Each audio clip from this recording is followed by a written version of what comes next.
ठीक है। इसके बाद से कहानी आगे बढ़ती है और कहानी आगे बढ़ती है और इसके बगल में एक और फोटोग्राफ है जो कि नेल्सन मैंडेला का दिख रहा होगा। नेल्सन मैंडेला जो कि साउथ अफ्रीका, आजाद साउथ अफ्रीका के पहले प्रेसिडेंट बने, बहुत फेमस आदमी हैं और ऐसा माना जाता है कि इनका भी जो ओरेट करने का, बोलने का तरीका था वो भी बहुत अच्छा था। तीसरा फोटो है प्रेजेंट टाइम के भारत के प्रधानमंत्री श्री नरेंद्र मोदी जी का, और मिस्टर नरेंद्र मोदी जो है वो भी एक बहुत अच्छे वक्ता है, बहुत अच्छे ओरेटर हैं। उनको भी बातचीत करना या फिर भाषण देने की जो कला है उनके अंदर बहुत अच्छी है और मैं चाहता हूं आपके अंदर भी भाषण देने की एक अच्छी कला विकसित हो सके। ठीक है, आगे बढ़ते हैं, देखते हैं गोल्स ऑफ इफेक्टिव कम्युनिकेशन। अगर गोल की बात करें तो गोल क्या है, इफेक्टिव कम्युनिकेशन करना क्यों है, आखिर इफेक्टिव कम्युनिकेशन की हमें जरूरत क्या है। अगर रिकॉर्डिंग रुकेगी तुरंत बताएं। ठीक है, इफेक्टिव कम्युनिकेशन की जरूरत क्या है, तो इफेक्टिव कम्युनिकेशन करके हम क्या क्या कर सकते हैं। तो कह रहा है कि ट्रस्ट यानी विश्वास पैदा करने के लिए इफेक्टिव कम्युनिकेशन करना जरूरी है। उसके बाद है understanding changing behaviour, acquiring information with the goals, anything that interferes the communication and makes in inactive can be referred to as noise. ठीक है, आप बातचीत करते समय अगर शोर का यूज करते हैं, अगर आपकी आवाज बहुत ज्यादा बढ़ जा रही है, आप शोर ज्यादा कर रहे हैं, तो वो क्या कहलाएगा, इफेक्टिव कम्युनिकेशन नहीं कहलाएगा, उसको नॉइज कहा जाएगा। तो इफेक्टिव कम्युनिकेशन का मतलब जोर जोर से चिल्लाना नहीं होता है। इफेक्टिव कम्युनिकेशन का मतलब क्या है, अपनी बातों को कुछ इस तरह से रखना कि सामने वाला उस बात को समझ पाए। आगे बढ़ते हुए हम लोग आगे निकलेंगे। फैक्टर ऑफ इफेक्टिव कम्युनिकेशन में सबसे पहले कंटेंट, मतलब जो भी चीजें आप बोलने जा रहे हैं वो आपके पास लिखित मात्रा में होनी चाहिए। जो आपको पढ़ाना है, जो आपको बोलना है, जो आपको समझाना है, वो जब तक आपके पास एक प्रॉपर तरीके से लिखा हुआ नहीं होगा तो आप फिर कभी भी सही तरीके से उसको डिलीवर नहीं कर पाएंगे। इसके बाद है आपका क्या बताएं, इसके बाद है प्रोसेस। प्रोसेस का मतलब क्या है, किसी काम को करने का तरीका, स्टेप बाय स्टेप तरीके को ही हम लोग प्रोसेस कहते हैं। ठीक है, उसके बाद आता है कंटेक्स्ट। कंटेक्स्ट का मतलब होता है कि it refers to the situation और इन्वायरमेंट, किस सिचुएशन में बात की जा रही है। यहाँ पे 3 लोग बैठे हुए हैं, कल 5 लोग बैठे थे, सही है ना। मैं 9th वालों को कल पढ़ा रहा था तो 12 लोग बैठे थे, तो तीनों में अलग अलग इन्वायरमेंट था। आज का इन्वायरमेंट बिल्कुल अलग है। आज थोड़ी क्लास में साफ सफाई ज्यादा दिख रही है, आज थोड़ी क्लास में कंप्यूटर भी चालू हो चुके हैं, लाइट भी प्रॉपर है, सब कुछ ठीक है। किसी किसी दिन लाइट नहीं रहती है फिर भी हम लोग काम करते हैं। तो इन्वायरमेंट जो है वो पर डे क्या होता रहता है, चेंज होता रहता है, यानी कि बदलता रहता है। आगे बढ़ते हैं, 7 C's ऑफ इफेक्टिव कम्युनिकेशन। यही चीज पढ़ करके इस चैप्टर को हम लोग खत्म करेंगे। 7 C मतलब इफेक्टिव कम्युनिकेशन करने में 7 चीजों का ध्यान दिया जाता है, जिसमें सबसे पहले आता है क्लैरिटी। क्लैरिटी मतलब whatever the things you are speaking you should be clear. आपके शब्द क्लियर होने चाहिए, आपके थॉट क्लियर होने चाहिए, आपका इंटेंशन क्लियर होना चाहिए, तब जाकर के आप एक इफेक्टिव कम्युनिकेशन कर पाएंगे। तो आपको स्पष्ट बोलना है, क्लियर बोलना है, क्लियर बोलना सीखना है। दूसरे पे आता है आपका क्लियर के बाद कंसाइज, बहुत इंपॉर्टेंट। ठीक है, मतलब क्या होता है कंसाइज का मतलब, कंसाइज का मतलब होता है ब्रीफ का मतलब कि बहुत बड़े में ना बोल करके किसी चीज को शॉर्ट में बोला जाए। You should not speak anything in such a long manner that the person who is listening to you get bored. मतलब कि आप इतना ज्यादा लंबा किसी विषय को ना खींच दीजिए कि सामने वाला व्यक्ति एकदम आपसे बोर हो जाए। उसके बाद है कंक्रीट का मतलब है कि order to create trust between, आपको अपनी भाषा से, अपनी बातचीत से सामने वाले के अंदर क्या क्रिएट करना है, एक ट्रस्ट क्रिएट करना है, जिसके लिए आपको स्पष्ट कंक्रीट बोलना जरूरी है। मतलब आप अपनी बातों से अगर बदलते हैं तो वो कंक्रीट नहीं माना जाता है। एक बात बोले और उसी पे अड़े हुए हैं कि हाँ जो मैं बोला था वही सत्य है कि नहीं है, ये मेरा वचन है और मेरा वचन ही मेरा शासन है कि नहीं है, उसी तरह से कंक्रीट बोलना है। फिर आता है करेक्ट तो बोलना ही चाहिए भैया, झूठ थोड़ी ना बोलेंगे। गलत चीजें डिलीवर करके ज्यादा दिन तक काम नहीं चलता है। इस वजह से आप जो भी बोलते हैं उसमें करेक्टनेस होना चाहिए, उसमें कहीं भी गलती ना हो तो बेहतर होगा। आगे बढ़ते हैं, कंक्रीट करेक्ट हो गया। कोहिरेंट को एक बार रीड कर लेते हैं। Coherent message is a logical that makes sense to the receiver. Message logical होना चाहिए, है ना। अभी आपका एग्जाम है यूनिट टेस्ट का। यूनिट टेस्ट के एग्जाम में अगर मैं हाफ ईयरली का रिवीजन कराऊं तो इलॉजिकल माना जाएगा। तो इसीलिए हमें लॉजिकल काम ही करना है। अगला है कंप्लीट। कम्युनिकेशन जो है वो शुड बी 100% कंप्लीट, पूरी तरह से कंप्लीट अगर होगा, यानी कि स्टार्टिंग से लेकर के एंड तक, जब तक आप ना पहुंच जाए तब तक कम्युनिकेशन खत्म नहीं होता है। ये चीज ध्यान में रखना है कि शुरू करना है और खत्म भी करना है। Go and bring a chalk and a duster from class 1। 2 chalk और 1 डस्टर लेते हैं क्लास 1 से।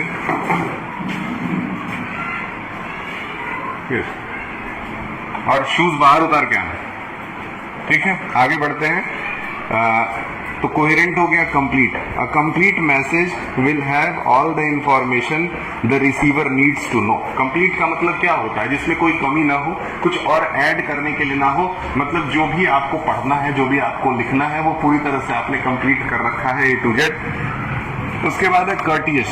कर्टियस का क्या मतलब होता है? The message should be convey respect to the receiver, the feeling and the view of the receiver along with the knowledge, experience and the age must be considered. It shows respect for the receiver.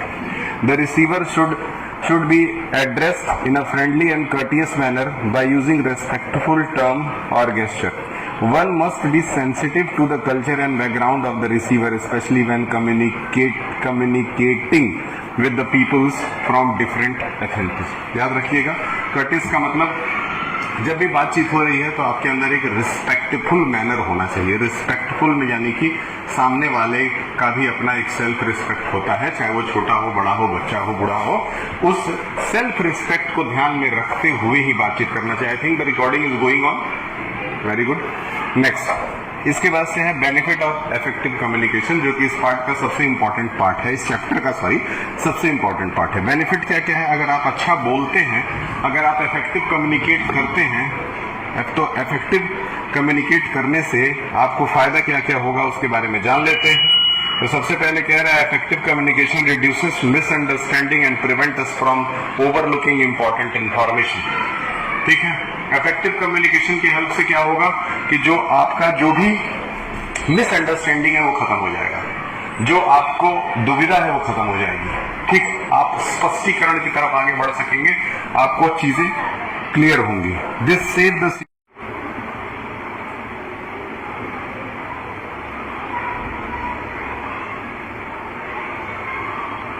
ठीक है, thank you. Benefits of effective communication हमारा topic है।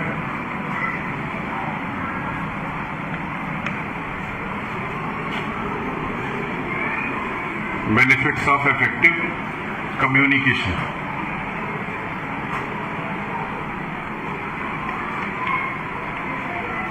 ठीक है, याद रखिएगा benefits of effective communication में पहली बात मैंने बोला कि रिड्यूसेस मिसअंडरस्टैंडिंग, जो कि बहुत इंपॉर्टेंट पॉइंट है। Reduces misunderstanding. इफेक्टिवली कम्युनिकेट करते हैं तो मिसअंडरस्टैंडिंग खत्म हो जाती है। मिसअंडरस्टैंडिंग याद रहेगा, मिसअंडरस्टैंडिंग को आप रिड्यूस कर सकते हैं अगर आप इफेक्टिवली कम्युनिकेट करते हैं उस सिचुएशन में। ध्यान दो, वो माउस चल रहा है तो उसको क्या बजाया जाएगा, इस पे रखो, यूज करो, देखो लाइट आ रहा है उसमें, पीछे से कनेक्टिविटी है उसकी, check the connectivity, then only you will be able to use ना।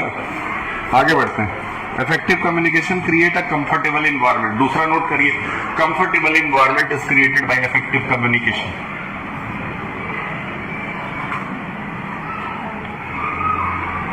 कंफर्टेबल इन्वायरमेंट याद रखिएगा, इफेक्टिव कम्युनिकेशन से आप एक कंफर्टेबल इन्वायरमेंट क्रिएट कर सकते हैं। उसके बाद effective communication allows people to involve and build trust. Very important, build trust के बारे में इसके पहले भी बात किए थे। इफेक्टिव कम्युनिकेशन से आप ट्रस्ट बिल्ड कर सकते हैं। बिल्ड ट्रस्ट बहुत इंपॉर्टेंट। इफेक्टिव कम्युनिकेशन से आप क्या कर सकते हैं? ट्रस्ट बिल्ड कर सकते हैं। Effective communication skill increases our self respect, बहुत इंपॉर्टेंट, सेल्फ रिस्पेक्ट। ठीक है, जब आप इफेक्टिवली कम्युनिकेट करते हैं तो इससे आपका भी सेल्फ रिस्पेक्ट बढ़ता है। ठीक, आपका भी सेल्फ रिस्पेक्ट बढ़ता है। Most significant benefit of effective communication technique that it improves relationship, बहुत इंपॉर्टेंट। रिश्ते मजबूत होते हैं।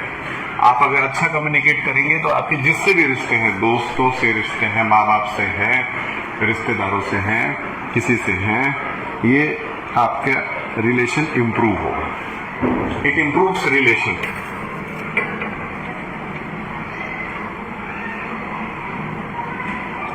It improves relation. इससे आपका रिलेशन पहले से ज्यादा क्या होगा, मजबूत होता चला जाएगा। याद रखिएगा, रिश्ते अगर अच्छे रखने हैं तो बातचीत अच्छी करें, ठीक। इसके बाद है आपका बेसिक राइटिंग स्किल आ जाइए। राइटिंग स्किल जो हमारा चैप्टर नंबर 5 था, बहुत छोटा चैप्टर था, ये भी दोनों चैप्टर बहुत छोटे हैं, काम हमारा बहुत आसान हुआ, बहुत कम समय में हम लोगों ने 5 चैप्टर निपटाए हैं, ठीक है। इसके बाद जो हमारा काम है ना, वो बेसिक राइटिंग स्किल का है। बेसिक राइटिंग स्किल का मतलब जब आप लिख रहे हैं तो लिखने का भी तो तरीका होता है। बोलने का अगर तरीका हो सकता है तो क्या लिखने का तरीका नहीं हो सकता? हम लोगों ने पढ़ा था वर्बल और नॉन वर्बल। वर्बल में हम लोग क्या करते थे, शब्दों का यूज करते थे। शब्दों का यूज लिखते समय भी किया जा सकता है और बोलते समय भी किया जा सकता है, ठीक है। तो वर्बल कम्युनिकेशन में ही राइटिंग स्किल भी आता है। तो चलिए आपको राइटिंग स्किल सिखाते हैं कि आपको लिखना कैसे है।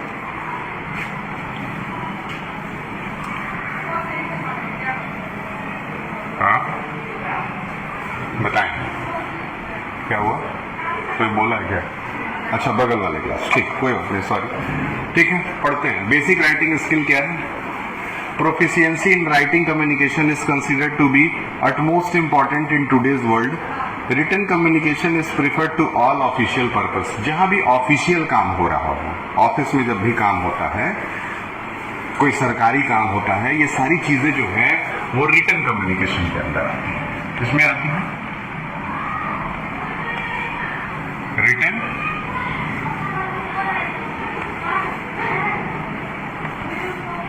रिटन कम्युनिकेशन के अंदर आती है, सही है। इसके बाद है आपका writing skill. Writing skill to communicate well we have to do good, we have good command over the language in which we are communicating. We should also avoid any grammatical error.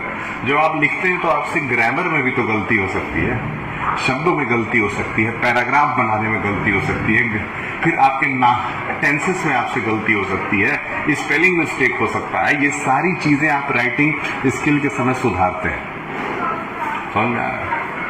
ठीक, चलिए आगे बढ़ते हैं। Now we look upon the group of words. In a corner on the wall a man of wisdom on a mountain. ठीक, आपको मैं 4 line लिख करके देता हूं। लिखा है इन अ कॉर्नर। क्या लिखा है पहला? इन अ कॉर्नर। ठीक, दूसरा लिखा हुआ है on a wall. On a wall, clear है? तीसरा लिखा हुआ है, बताएं तीसरा क्या लिखा है, बताएं। अ मैन ऑफ विजडम।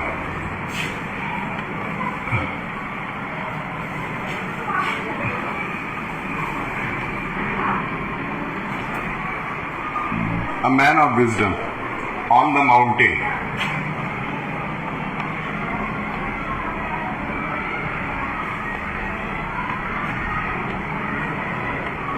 ठीक है, A man of wisdom और on the mountain. On the mountain. अब देखिए 4 चीजें जो यहाँ पे मैंने लिखी हैं, इन चारों में एक चीज कॉमन है कि इन चारों को पढ़ करके ना कोई कंप्लीट मीनिंग नहीं मिल रहा है। जैसे लिखा ऑन द वॉल, मतलब दीवार पर।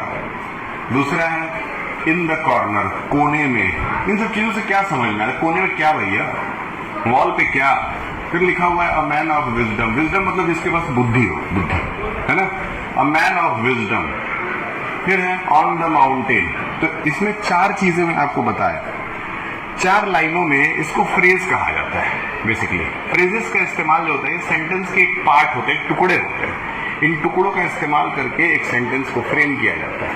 इसके साथ बाकी सब्जेक्ट प्रेडिकेट, सब्जेक्ट और ऑब्जेक्ट का भी यूज किया जा सकता है। तो क्या कह रहा है? A phrase is a group of word that forms unit with in a sentence but in incomplete independently.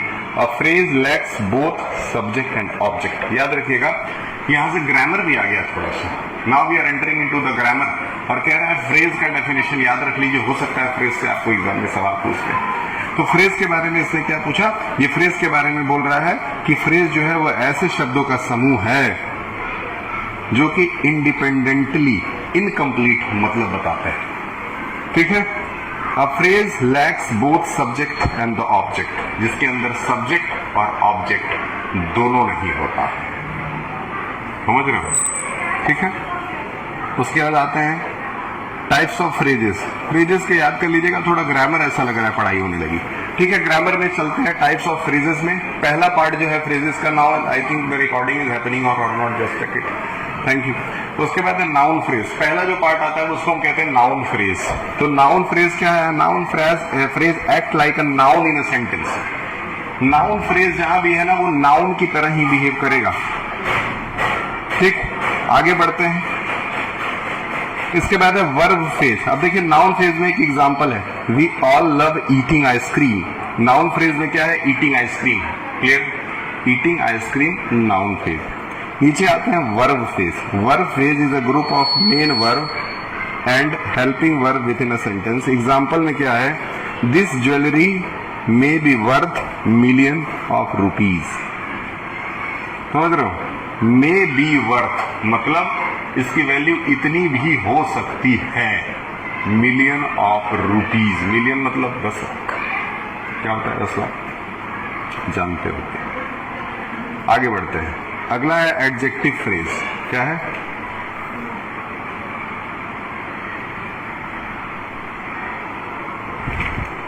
अगला आता है adjective phrase. An adjective phrase build around the adjective and consist of adjective और an article. Example में देखिए, अब adjective क्या है? जो नाउन की स्पेशलिटी बताता है, ऐसे शब्दों को एडजेक्टिव कहते हैं। तो जैसे लिखा हुआ है, Radhika walked on the stage very gracefully. इसमें वेरी ग्रेसफुली जो है वो एडजेक्टिव फ्रेज है। ठीक है, नीचे है एडवर्ब, जो वर्ब की विशेषता बताते हैं, है कि नहीं, जिनको क्रिया विशेषण कहते हैं। पढ़े होंगे हिंदी में भी। एडवर्ब मतलब क्रिया विशेषण। तो क्या है? We strolled through the gardens very slowly. Adverbial phrase very slowly. Very slowly मतलब बहुत धीरे धीरे, वो आपका एडवर्बियल फ्रेज आ गया। इसके बाद आपका आता है प्रीपोजिशनल फ्रेज। प्रीपोजिशन में क्या है जरा देखते हैं। Prepositional phrase always begin with the preposition and is followed by the noun. Example, all room below the deck are for sleeping. Prepositional phrase क्या है? बिलो। क्या है भैया? बिलो। जैसे ये आपका इसके बिलो रखा हुआ है, ये इसके ऊपर रखा हुआ है। तो जहां कहीं भी पोजीशंस नजर आए, पोजीशन पता चले किसी ऑब्जेक्ट का, किसी सब्सटेंस का, वो आपका प्रीपोजिशनल फ्रेज में आता है। ठीक है, यहां तक आपका इस चैप्टर में दिया है। लेकिन नीचे हम लोग अगर आते हैं तो थोड़ा सा सेंटेंस के बारे में भी है, लेकिन पूरी तरह से ये ग्रामर ही है। चलिए, अच्छा है, कुछ आपको ग्रामर भी सीखने के लिए मिल रहा है इसमें। ठीक है, इसके बाद आता है सेंटेंस। पढ़ लेते हैं। Group of word that is having a definite meaning is called sentence. पढ़े होंगे बचपन में ही, इस पे ज्यादा बात नहीं करेंगे। ठीक है, आगे बढ़ते हैं। काइंड ऑफ सेंटेंसेस में असर्टिव, इंपरेटिव, इंट्रोगेटिव, एक्सक्लेमेटरी हमने पढ़ा है। ठीक है, आगे देखते हैं। आगे है आपका सबका मतलब है। इंपरेटिव का मतलब है कमांड देना, ऑर्डर देना। इंट्रोगेटिव का मतलब है क्वेश्चन पूछना। एक्सक्लेमेटरी का मतलब है आश्चर्य दिखाना या भावना दिखाना। ठीक है, पार्ट ऑफ सेंटेंस में दो होते हैं, एक सब्जेक्ट होता है, दूसरा प्रेडिकेट होता है। सब्जेक्ट जो कि नाउन होता है, प्रेडिकेट मतलब उसके बाद का जो भी पार्ट होता है वो प्रेडिकेट के अंदर आता है। अच्छी बात है। Rules of writing a sentence. जब भी आप सेंटेंसेस लिखते हैं तो उसमें कुछ रूल्स हैं, उस रूल्स को फॉलो करने की कोशिश जरूर करें। पहला रूल क्या है? Use short sentences. बहुत लंबे सेंटेंसेस लिखने की जरूरत नहीं है, वो सामने वाले को बोर कर देगा। ठीक है, छोटे सेंटेंसेस लिखें ताकि सामने वाले को समझ में आ जाए। लिमिट सेंटेंस कंटेंट, है ना, बहुत कंटेंट बहुत ज्यादा न डाले। कंटेंट मतलब आप समझ रहे होंगे आजकल कंटेंट। तो कंटेंट का मतलब क्या है? जो भी आपका पैरा है ना, उसको शॉर्ट में ही निपटाने की कोशिश करें। ठीक है, इसके बाद है इकोनोमाइज ऑन वर्ड। ठीक है, अच्छे शब्दों का इस्तेमाल करें। Arrange the sentence in a proper sequence. ठीक, सेंटेंसेस को प्रॉपरली अरेंज करके लिखें। इसके बाद आपका नेक्स्ट है आर्टिकल। आर्टिकल में आप लोग पढ़े होंगे, आर्टिकल दो तरह के होते हैं। एक इंडेफिनिट आर्टिकल होता है जिसको ए और एन कहते हैं, और एक डेफिनेट आर्टिकल होता है जिसको द कहा जाता है। बताया गया होगा। ठीक है, तो ए और एन का यूज कहाँ कहाँ किया जाता है ये आपको छोटे बच्चे क्लास 1 क्लास 2 के भी पढ़ते हैं। एन अम्ब्रेला और एन यूनिवर्सिटी क्यों नहीं कहते हैं, है कि नहीं? यूनिवर्सिटी में तो एन नहीं लगता, उसके अपने अपने बहुत सारे अलग अलग रूल होते हैं। लेकिन अभी फिलहाल जैसे रिवर है तो अ रिवर हो जाएगा, है ना। बर्गर है तो अ बर्गर हो जाएगा। ड्रेस है तो अ ब्यूटीफुल ड्रेस हो गया है। ठीक, उसी तरह से a couple of team, an कहाँ लगता है, AEIOU के साथ लगता है। जैसे MLA है, MLA सुनिएगा, मेंबर ऑफ लेजिस्लेटिव असेंबली, जिसको MLA कहा जाता है। तो MLA में क्या दिया हुआ है, MLA में जो है उसमें एन लगाया गया है, NMLA, ठीक है, याद रखिएगा। ही हैज एन अम्ब्रेला, क्या है, he has an umbrella. It's an honour to work with them, it's an honour to work with them का मतलब क्या हुआ, आपके साथ काम करने में मेरे लिए सम्मान की बात है। चलिए, बहुत अच्छी बात है। डेफिनेट आर्टिकल में हम लोग द का यूज करते हैं। कुछ सेंटेंसेस पढ़ता हूँ, द नीदरलैंड, द फिलीपींस, देख रहे हैं जहाँ पे किसी देश का पर्टिकुलर नाम यूज हो रहा है या किसी व्यक्ति का नाम यूज है। जैसे वेद का यूज हुआ है तो द वेदा, नीदरलैंड का यूज हुआ है the Yamuna, the Mount Everest, the Andaman and Nicobar island, the parliament house, the ministry of defence, the Indian Express. तो हर जगह यहाँ पे क्या है, it can be use for both countable and uncountable nouns, ठीक है। द का इस्तेमाल countable as well as uncountable both type of nouns के लिए हम लोग कर सकते हैं और करते भी हैं, इसमें कोई बड़ी चीज नहीं है, ठीक है। The name of newspaper and magazine, the Indian express, the Hindustan times, the smallest bird, the happiest movement, the Mongols, the French, the Hindus, याद रहेगा। चलिए आगे बढ़ते हैं, पैराग्राफ लिखना भी सीख लेते हैं। किसी भी पैराग्राफ को लिखते हैं तो कैसे डिजाइन किया जाता है, आप ऐसे लिखते होंगे तो आपको पता होगा, ठीक है।